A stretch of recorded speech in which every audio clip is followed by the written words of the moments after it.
Hi friends, ചിഹ്നങ്ങളാണെന്ന് പറയുന്നത്. ആ എന്ന ലെറ്റർ കണ്ടില്ലേ? ഇവിടെ നമ്മൾ സ്വരാക്ഷരത്തിൻ്റെ കൂടെ ഇതേ സ്വരങ്ങൾ വ്യഞ്ജനാക്ഷരങ്ങളുടെ കൂടെ ചേർക്കാൻ വേണ്ടിയിട്ടുള്ള ചിഹ്നങ്ങളും കൊടുത്തിട്ടുണ്ട്.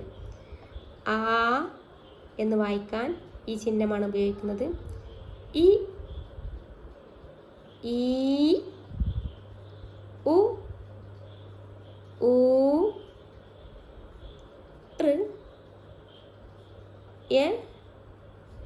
എ ഐ ഒ ഓ ഔ അം. നമുക്ക് ഒന്നുകൂടി പറഞ്ഞ് മനസ്സിലാക്കി തരാം. ഇവിടെ ക എന്ന ലെറ്റർ കണ്ടില്ലേ? ഇതെല്ലാം ക ക ക ക ഇതെല്ലാം ക ആണ്.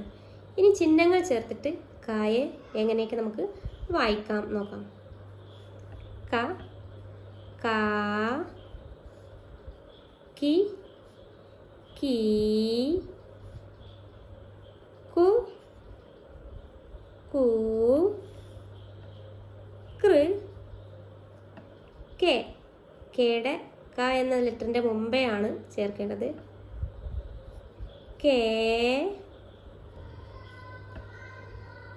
കൈ.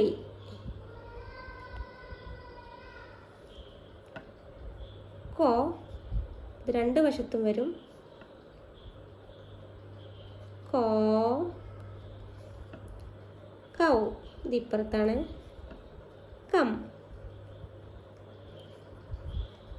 ക കാ കി കീ കു കൂ കൃ കെ കേ കൈ കോ കോ കൗ കം.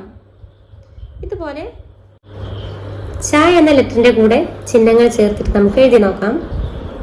ച ചാ ചി ചീ ചു ചൂ ശ്ര ചേ ചേ ചൈ ചോ ചോ ചൗ ചം ച. ഇതാണ് ചിഹ്നങ്ങൾ. ഈ ലെറ്ററിന്റെ കൂടെ ചേർത്തിയ ഇതാണ് ചിഹ്നങ്ങൾ.